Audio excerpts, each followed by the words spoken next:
তাসিনেশন ভাই, আপনার তো রস্টিং খুব ভাল লাগতো, খুব দেখতাম। আপনারে ভাবতাম আপনি হলো কড়া একটা লোক।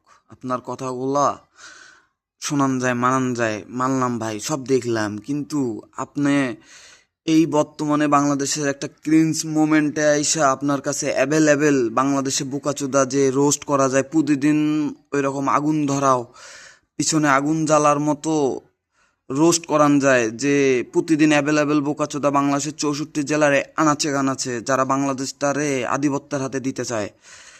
ঠিক আছে ভাই, এই বাংলাদেশের এই ক্রান্তিকালের মোমেন্টে আইসা আপনি ভাই চুপ করে ঘাপটি মারা বসে আছেন যে আপনারে বাইরে আসার লাগে ভাই। তাসিনেশন ভাই, ভাই আর NAR ভাই, আপনারও বলি ভাই, আপনি কই ভাই? আপনি চুপ মারা গেছেন কেন?